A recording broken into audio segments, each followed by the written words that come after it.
NERDSoul. Yeah, late ill kid at OneYoungsta holding it down, bringing that street geek and NERDSoul. Like, comment, subscribe, hit the bell. Let's go. That's right. We talking about Star Wars. Anyway, look, that episode 6 done drop of The Acolyte. You know what I'm saying? Y'all been hanging with us, hopefully, for a little bit. All right, seeing what's up with the episode. I got Jay here. We're going to get up later with Solar in another day, but right now I got Jay in the house. We're going to talk, see what's going on. Before we get into it, I'll say that my initial thoughts on this episode is like, okay. I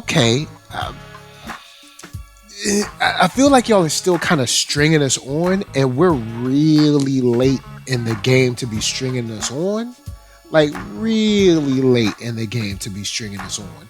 But we're going to get into it and some of the thoughts with, Jay and I. But I'm going to let Jay introduce himself. Jay, say what's up. What's up, everybody? This is Jay Sherer from How Stories Work with Jay Sherer, the YouTube channel. You can check out my channel. I talk about all kinds of films and TV shows and try to explain them from a screenwriting standpoint. I'm a screenwriter, and I just directed my first short film called No Vacancy, which will come out later this year. So I hope you get a chance to see that. And here are some of my thoughts on, I guess we're on episode 6 now of The Acolyte. This was an interesting episode. In the last time I was talking with Michael and Solar, I was talking about how they could structure this more as a common TV show. And they could have more of like a 45-minute kind of episode. And they could talk through character drama a little bit more than they have. Not to be expository like they have been in the past, but rather to be more like dramatic in terms of the relationships butting up against one another. I think there's a little bit of that here, and I think that it sometimes works really well in this episode. However, it's also somewhat confusing, and there's some things that I feel like they're like hanging on to for far too long. Like we should already know some things that we maybe don't know. And the fact that we don't end this episode with knowing some of those things is a little bit concerning to me. Yeah, concerning. I would definitely say concerning here because, like I said, I think we're way too late in the game to be pulling this type of mess where we end on this kind of vague, she puts on the helmet and we hear the breathing and stuff. It seems late. And I actually like this approach, seeing how she's getting kind of pulled into or roped into the dark side, her meaning Osha. I like that.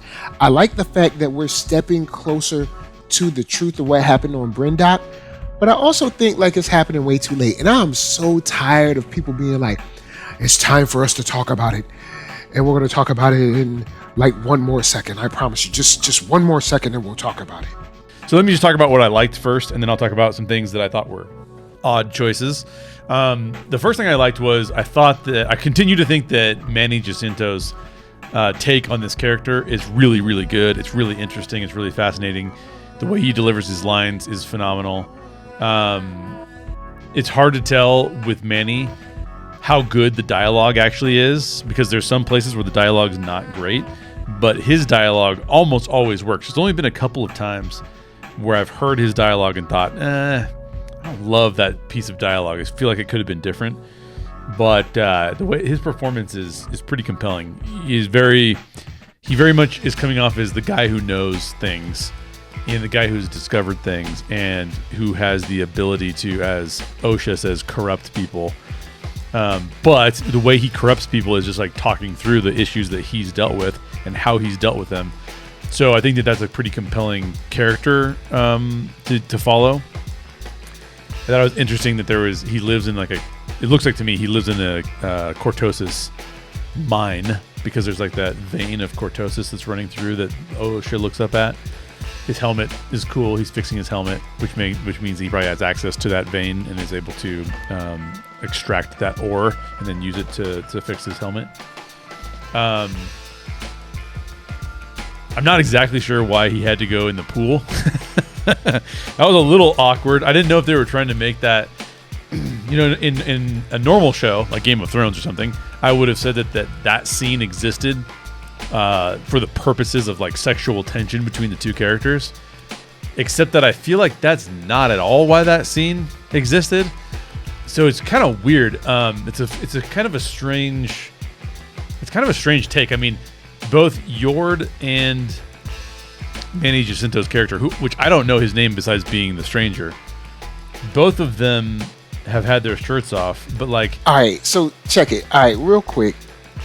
Yeah, I was wondering. I was like, so he gonna get butt naked? So all right, so.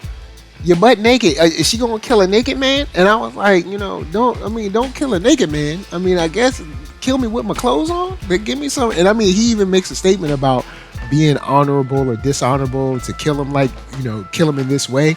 But I'm looking at this like, yo, hold up. What is he naked for? Why is she watching him like this?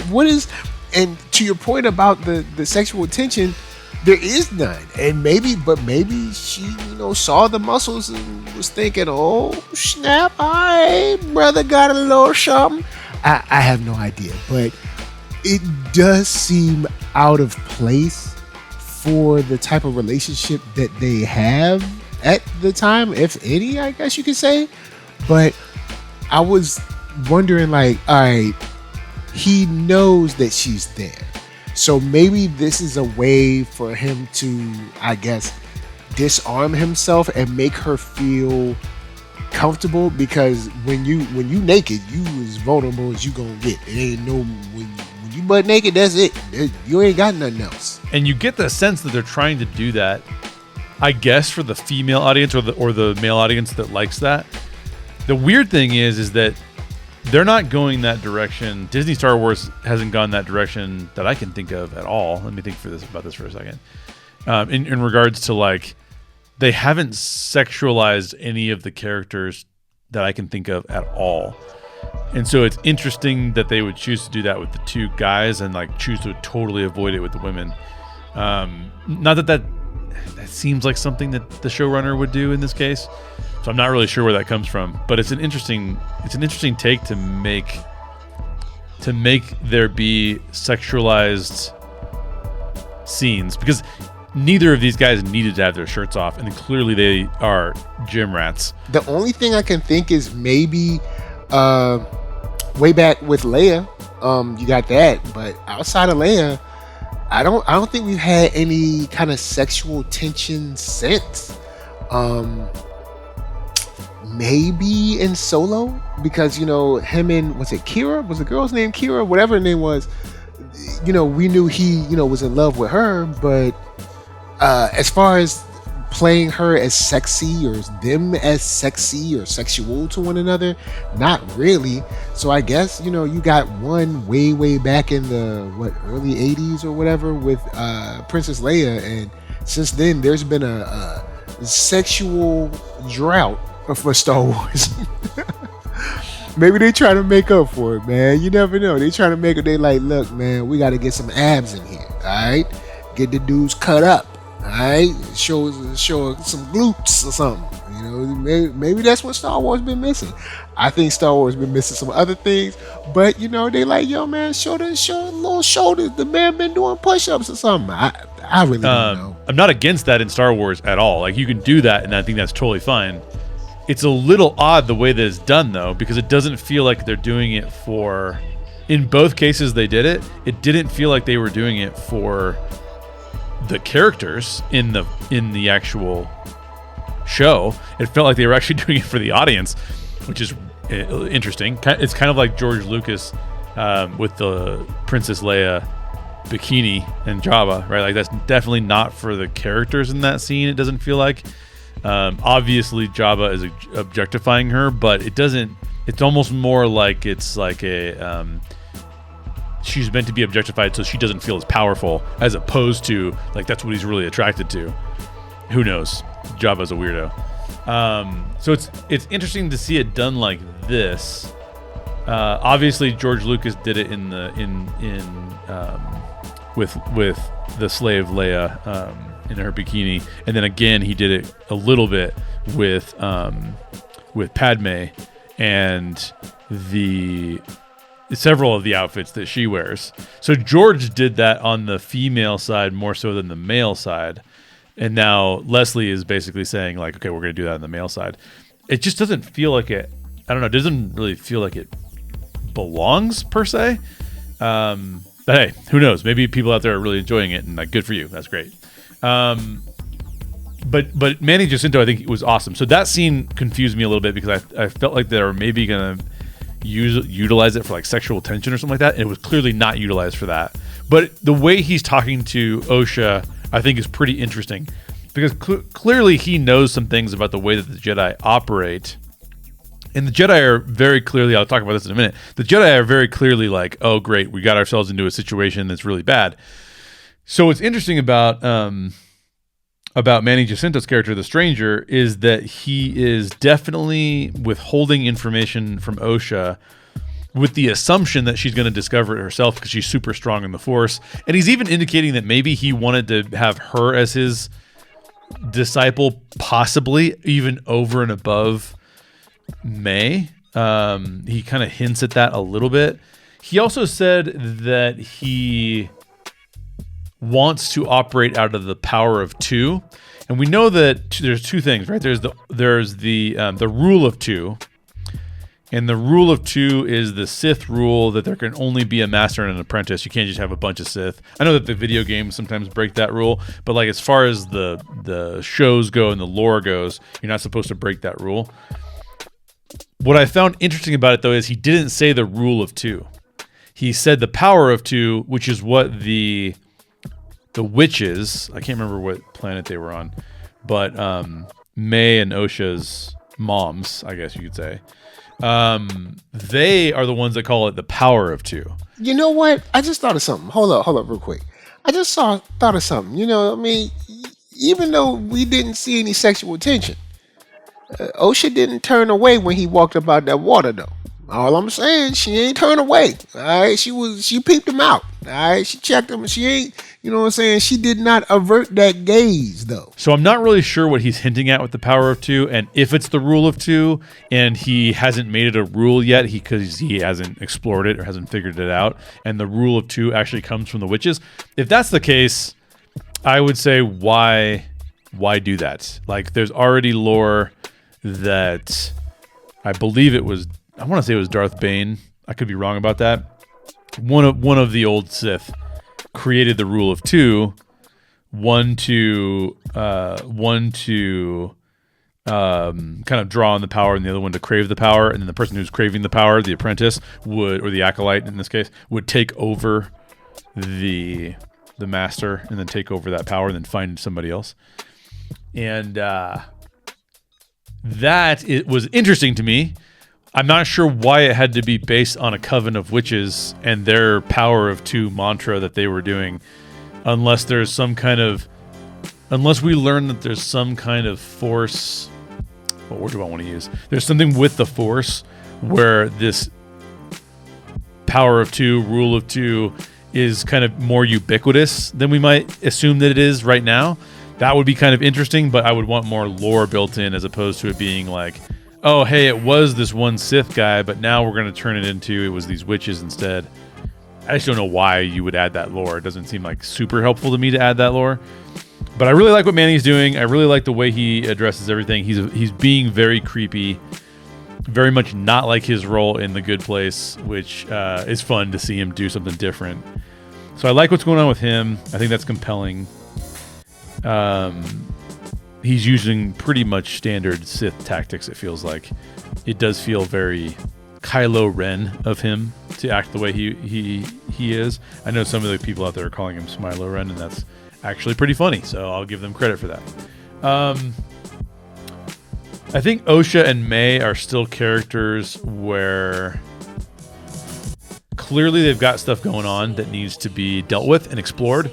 And on top of the standard Sith tactics, it's interesting seeing a Sith this way, even though he's using kind of like the standard tactics, like, hey, you know, your emotions is awesome, dive into them, feel your anger, use up all your anger and your power and your evil, He's very calm and collective with it. He almost has, to me, almost has a vibe of like, look, you want to be a Sith or not? I don't care. Do what you want. You want to go to the ship? Do your thing. I don't care no more. I'm going to get me an acolyte. All right, it can be you. I like it to be you, but look, there's more fishes in the sea. No. Oh man, but it does come off to me very casual. Like, hey, do you want to be evil? I'm a little bit what word do I want to use? I'm a little bit confounded about why they haven't explored those two characters in greater depth over the course of the series. It does feel like they are trying to make their character development really important, but maybe spending too much time with the other characters, or maybe the issue is that there's just not enough time in the entire series, and it should be, all of these should be 45 minutes so that we have more time. Because I feel like there's more to explore with Osha and May in terms of, it seems like every episode they're kind of dealing with the same things, and we haven't really progressed that all that much. And so this whole show has been kind of like, Soul's got something going on with Vernestra. They kind of know something that they're not telling anybody. And then you've got May and Osha have different opinions on something that happened that they're trying to discover. And clearly there's something wrong with the way that they each perceive it. They each have their own certain point of view, as Obi-Wan would say. And those viewpoints are very different, but we don't know why those viewpoints are different or why it matters that they're different. It's kind of weird to me that we haven't gotten further along with that. It feels like we're going to get it next episode. So this episode, I kind of liked that they were playing with some of the ideas of like what the characters want and maybe how that is changing over time. And Soul and Vernestra dealing with this like guilt complex that apparently they're carrying for some reason. I just found it a little bit weird. Again, we talked about editing. I talk about editing all the time whenever we talk about a show. Real quick, I think that might be what's frustrating you, me, Solar, a lot of people, because we've been strung along so long that I think none of us, we're in episode 6 now. There's only 8 episodes, man. Like, unless the next 2 episodes are like an hour and a half, I'm getting to the point where I don't care what happened on Brendock anymore, because I don't know, man. They've been teasing this big secret so long that I think the people watching don't really care anymore. I think we should have cut out episode 3 completely. Moved cut out 3 completely, moved 4 to 3, combined 5 and 6 as an episode, and then you would have 3 episodes left. But we have 2 episodes, and we don't know. We kind of have this, like, I'm about to tell somebody something. It's like he's about to speak when he's like, okay, let me tell you what happened. And then they just cut the episode. But they've been doing that kind of thing with their conversations about what happened with the witches throughout this series. And I'm almost guaranteed that I'm not going to care what they say when they say it, because I've waited so long, unless it's going to be something completely crazy. We do see Vernestra speaking to one of the representatives on the Senate Council, and maybe it's a situation where this, branch or department of the council has been running fast and loose for a long time, and we never knew it. Maybe that'll be a big reveal, but we still waited a long time for it, man. Come on. And this again felt like a strange edit. It was like we just came off an episode that was like action-packed from start to finish. No room to breathe almost. And then they transition us into this episode, and it's like there's no action almost at all. It's just kind of a walk and talk the entire way through.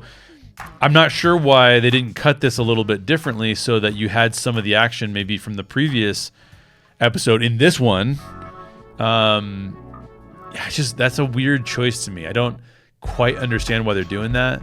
Usually there's a little bit more of a mixture of things involved in that. I'm watching House of the Dragon right now, and episode 1 of House of the Dragon has some action at the end and a lot of tension. Episode 2 has quite a bit more action. There's a really good sword fight in episode 2. And then episode 3 is kind of back to more tension, but there's still a little bit of action. I guess not as much here, but there's like the threat of action. Here, there's the threat of action that does occur, but it's almost predictably not going to happen because you don't get the impression that Osha is at any time actually going to face off against Manny, the stranger, in this episode. So that's kind of weird. I don't know why they're structuring it this way. It's just a total mystery to me. I like the actress who's playing Osha and May. I don't necessarily love the way that the character is written, though. And so those characters are written.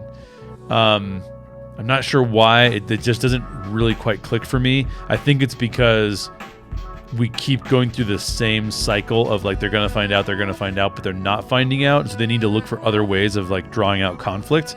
And sometimes that conflict feels a little bit like forced, or the stakes of the conflict don't feel all that high.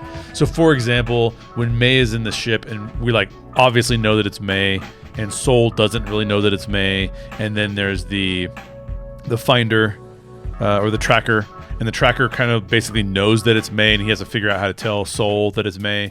Yeah, I think that's where I'm at with these two. They're technically not doing anything wrong. It's the point of like, are we ever going to just tell them what happened? Or are we going to find out what May knows or May speak to Osha? I'm tired of the almost telling. I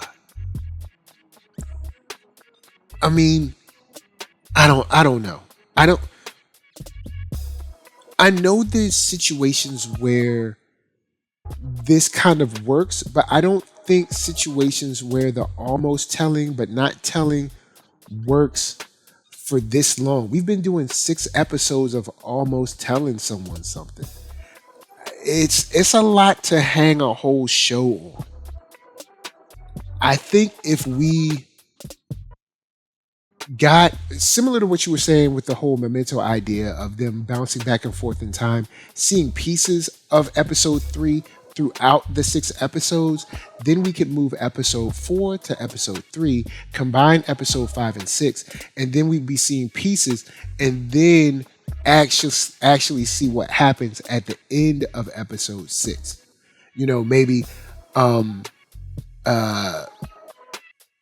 like May's on the table, and you know, Soul is like, you know, I'm gonna have my come to Jesus moment. I'm so sorry about the memory or whatever.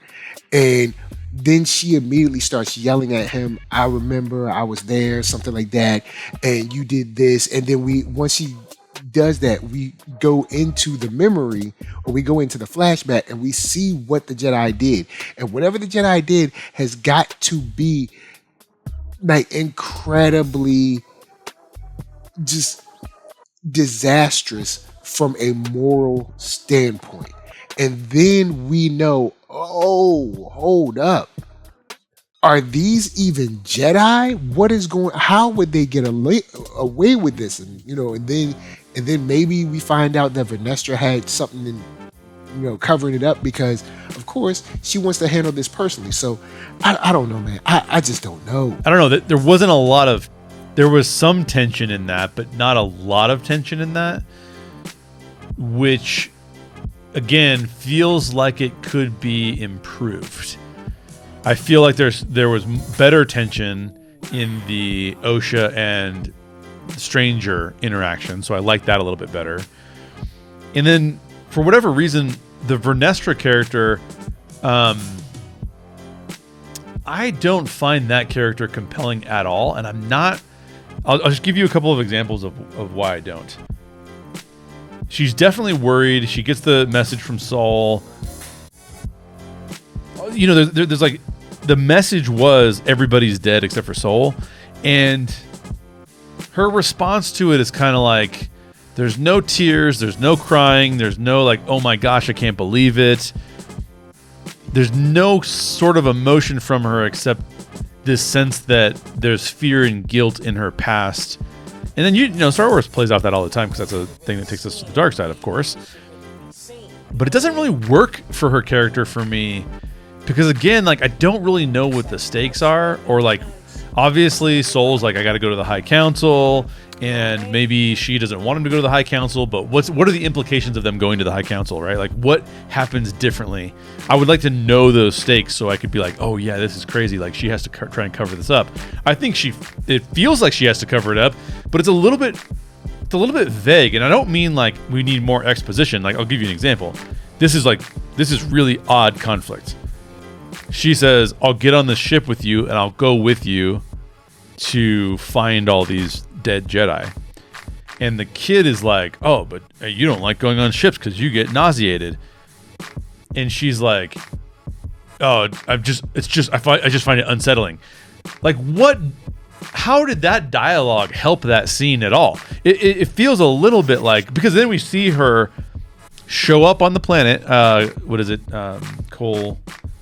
Kolfar or whatever it is, and she's not like nauseated. She's not like really disturbed that she's she's in the outer rim and that she just took a hyperspace journey. So like, why include that information? What was the point of that information? Was that just for us to like her better? I don't think I like her better because that she gets nauseated when she flies in hyperspace. It wasn't funny. It wasn't played to be funny. I don't know if she's used that as an excuse in the past because she doesn't want to go to the outer rim and she doesn't want to get away from Coruscant. Yeah. Like, okay, you could do a situation where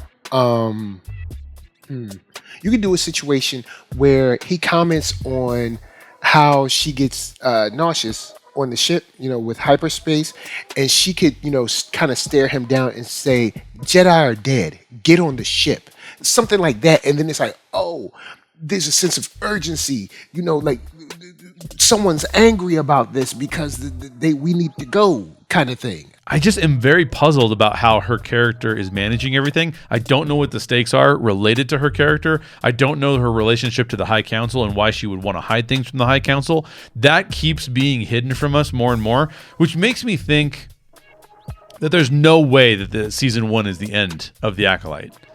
Because how in the world can you close all of these storylines up?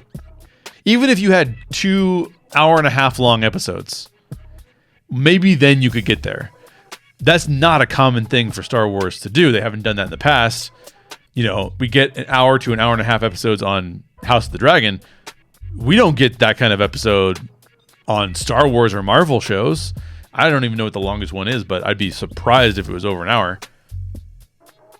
Obviously, including the credits, maybe it's over an hour for one of them. So I just feel like this is a strange... Her storyline, Vernestra's storyline, is the strangest storyline to me. And it's the one that I understand the least. I kind of get Soul. I kind of understand that Soul needs to talk to May for some sort of reason. I mean, I'm thinking... if it's a situation where you're saying like this season 1 can't be the end, we're definitely going to get a season 2, or you're thinking we're going to get a season 2, when you have a season 1 that seems to maybe drag in this way, how many people are going to want to come back for season 2? Like, you know, am I going to be pumped for it? Are you going to be pumped for it? Unless these last 2 episodes really kill it. Because I said last week, yo, you got 3 episodes left. If you give us nothing but straight bangers on the way out, then that can kind of, you know, hey, winning fixes everything. You know what I'm saying? You can have 2 or 3 players on the same team that don't get along, but you'll never know it until they start losing. As long as they winning fixes everything. So if this episode was stellar, and then episode 7 was stellar, and episode 8 was stellar, we'd be leaving Acolyte like, yo, man, it started slow, but they killed it. But now we're still having the same type of conversations we were having in episode 1. And who's going to want to come back for season 2 of that? What's interesting about Soul and May is that I got the feeling that Soul was like going to lecture May about something, which I found weird because I almost thought that he was going to more like apologize to her about something. But then the way he was talking to her as she was in the medical bay, I felt a little bit like, no, he wasn't going to like apologize to her. He was going to tell her like, this is the way things really are, and you're like wrong. You've been wrong this whole time. And that's kind of interesting. And I wonder what he has to say about the witches, for example. I also wonder if what is the relationship between the stranger and the witches, because he brought up the power of two. Clearly, Plagueis. If this is Plagueis, by the way, that's not been confirmed at all. If this is Plagueis, I don't think he would have learned the power of two from witches. Like that's kind of breaking some of what I thought was already lore, because I thought that was either Darth Bane or somebody who came before Darth Bane.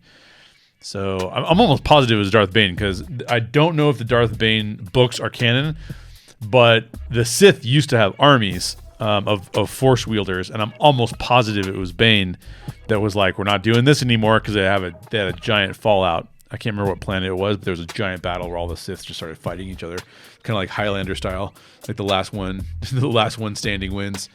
So I am still confused about this show. There were things about this show that I liked, this episode that I liked, but there was a lot that I was just confused by. Even May putting the helmet on at the end, and she's breathing, and then it kind of sounds like a Darth Vader breathing. I was sitting there and I was thinking to myself, like, are they trying to suggest that she's the one that's going to become Plagueis? I mean, that would be wild. I can't even imagine that being a good idea. That feels like a really, really bad idea to me. I do think we could use a really badass female Sith. I think that would be really good. I would definitely not retcon a character to change the character in that way. I think it's a compelling idea to explore, but I don't think it's worth breaking what we already feel like we know with lore. So I can't imagine that's what they're doing. That would be so wild if they were doing that. But then again, like, why does she put on the helmet? Why does it go totally dark? What is it that she's going to see? Obviously, she's going to have some sort of vision, or she's going to have something go on. But why show her breathing in that way? As obviously like a callback to Vader in a way, or call forward to Vader in this case. I just don't understand that at all. It just confuses me. Maybe they'll answer that in the next episode. Maybe they'll answer it by the end of the season. I feel like sometimes with this show, and by the way, this is a very difficult thing to do. Shooting film for moments. You know what? You hit that on the head. I was about to say something similar to, like, references for reference's sake, but yeah, shooting film for moments. You're like, oh, this would be cool. Wouldn't this be cool to have such and such? It's like, yeah, but you have to craft something to make that, kind of matter to them, the character, and matter to us. That you can't just be like, yo, it'll be sweet to have her put on the helmet, and then we can hear Vader type breathing. Oh yeah, like. I don't know, man. I like Osha and May as characters. I'm still not on board of us needing twins, but we got twins, so fine. We got twins, we're here now. I'm not against Osha and May as characters. I think that's cool. I think it can work out, but we've been doing this kind of information drip that has been annoying, and then this episode, which should have been a great revelation as we move into the penultimate and finale, but we don't get any revelations, and then we end with like, ooh, isn't it cool that it's kind of like Vader? Man, come on. Shooting film for moments is not as easy as you might imagine it to be, because sometimes what's in your head, just like when you write a script and someone reads it and you're like, well, that was crazy, right? And they're like, what do you mean crazy? Like, you didn't build it up. In your head, it's something. On the paper, it's something else. On the screen, it's even something different. And so there's these moments in film that I'm not sure if here it's working to the extent that it should be, because it feels like that was supposed to be some sort of really big moment with her putting on that helmet. But unfortunately, it does not feel that way. Like, it doesn't feel like a big moment. It feels like a confusing moment that I guess I'm supposed to learn more about later, but it's very difficult for me to get there. So I would say this is a very mid episode. It's not, I don't think it's as bad as episode 4. I think it's about the same for me as episode 3. And both episodes, my biggest complaint about them is that it feels like there's a lot more to be explored than we're actually exploring. And that's just weird to me. The other thing that I felt like was a little bit odd, I don't know if the area or the planet that the stranger takes Osha to, is that supposed to be Octu? Is that supposed to be where Rey goes to meet Luke? It feels like it's this. I don't know about if it's the same. Like, I have to go back and like look at it even more closely, but it feels like it's awfully similar. Now, there's no porgs. There's those other creatures that are there, so I'm assuming it's not that place because there's no porgs. But part of me is like, it really looks like that place, and so they didn't call it out. I don't believe they called it out. So I didn't say like, I mean, it might have said like unknown or something like that too. So man, I'm just confused by a lot of this. This feels like it should have been an episode. To Solar's point, Solar made a really good point where he said episode 5 felt like it should have been episode 3. This almost feels like it should have been episode 2. So it's weird. It feels like it's out of order. It feels like it's edited strange. It feels like there's a lot of things that they're, suspense is like this idea that we're going to keep teasing out. You already know what's going to happen. In this case, we don't know exactly what's going to happen. I can't remember if it's suspense is what's going to happen or tension is, what's going to happen. The audience knows what's going to happen. We don't technically know exactly what's going to happen here because the mystery still hasn't been completely revealed. But to the extent to which we understand that something happened with that fire that has not been fully revealed. And Soul knows what it is. Vernestra knows what it is. The High Council probably does not know what it is. We don't know why Osha left the Jedi Order, or as the Stranger tries to point out, was kicked out of the Jedi Order. We don't know why the Stranger was kicked out of the Jedi Order. We don't know who the Stranger's master was. We don't know who the Stranger has been training with. Obviously, he's very advanced, and he sounds like he's involved with the witches for some reason. But I would have expected there to be kind of a bigger reveal as to at least one of the mysteries that they've been playing with. Yeah, and that's what kills me. And yeah, in last episode, Solar and I were in agreement on the whole episode 5 should be episode 3 thing. Like, we all talked about like, hey, this thing should have came way earlier. And I think episode 3 should have been cut out, and they should have sprinkled that back out, sprinkle that throughout, like you said, with the memento kind of, memories or whatever. But episode 3 should have been just sprinkled around, and then we could have got to some action faster, and we could have actually gotten to some explanation faster, but maybe not, because we're in episode 6 of an 8-episode season with no explanation of what happened whatsoever. Not to the characters or not to us. And, we love Star Wars. We watch Star Wars, But I mean, for the average person, are they going to dig this when there's like a billion other shows that are actually like paying off their viewers? I don't know, man. I really don't know. I would have thought that there was at least one reveal that they would give us before the end of this episode, but we still just keep getting the suspense and the tension, and I feel like that suspense and tension is getting to this extent to which it's getting almost like tiring as opposed to intriguing. Mm-hmm. They've carried, a master class in suspense and tension in a scene is the opening scene of Inglourious Bastards, where Christoph Waltz's character goes to a French farm, and that French farm is hiding Jews from the German representatives of the country. Obviously, we know what the political party is, but I don't want to demonetize Michael on YouTube.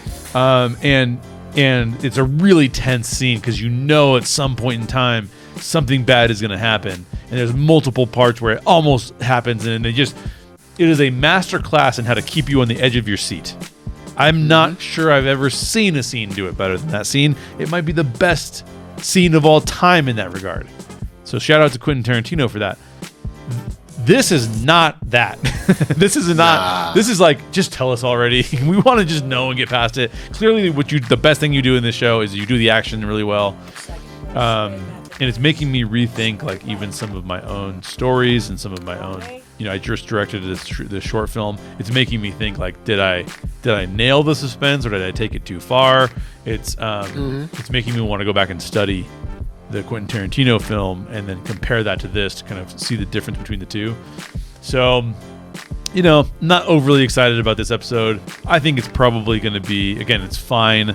It's down there with, it was not as bad to me as episode 4 was. It's maybe on the same level as episode 3, but episode 3 I still didn't like. So we're still talking about like lower than 5 out of 10 for me on a score, despite the fact that I think the actors are actually really trying their best. And in this case, almost all of the actors in these scenes I think are pretty good.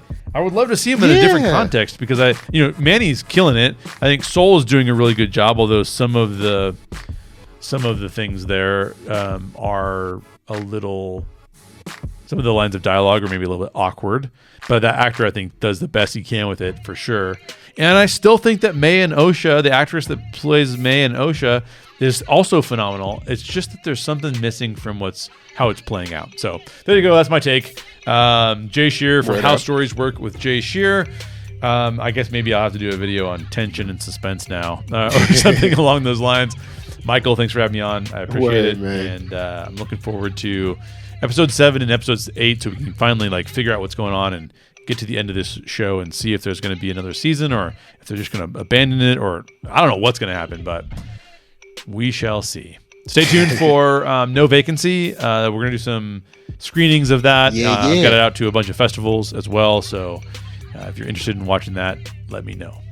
Thanks a lot, guys. Bye. All right, cool. So, Jay kind of did his final thoughts. For me, we're going to get into a deeper conversation on this weekend, but I wanted to, hit y'all with something, a little something for the, for the holiday. Final thoughts for me. It's 2 episodes left, man. Y'all got to get to it. And most of us don't care about what happened on Brendock anymore. Episode 4 and 5, half of episode 4 should have been cut short and then put into episode 5, and that could have been episode 3 because then we could have got the chase or the kind of tracking and the action in the same episode. We could have sprinkled episode 3 around, but I've said this a couple times before. I don't like how they're writing the interactions between these characters because I know that the actors and actresses can kill this because they all got skills. It's just the way they're either being written or directed is just not really, it's not really given, and they're not paying us off with this story that they're keeping from us. And I hate to say this, but something tells me that when they reveal what really happened with the witches, it's not going to matter as much as they made us think it would matter as long as they made us wait for it. With that said, guys, we gonna hang on. We gonna see, but I don't know about a season 2 of this. So NERDSoul, Facebook, Instagram, Twitter, TikTok, podcast, all that jazz. And until then, next time that you gotta get butt naked in the mystical waters of Lake Minnetonka on an unknown planet. This is just us to you saying peace.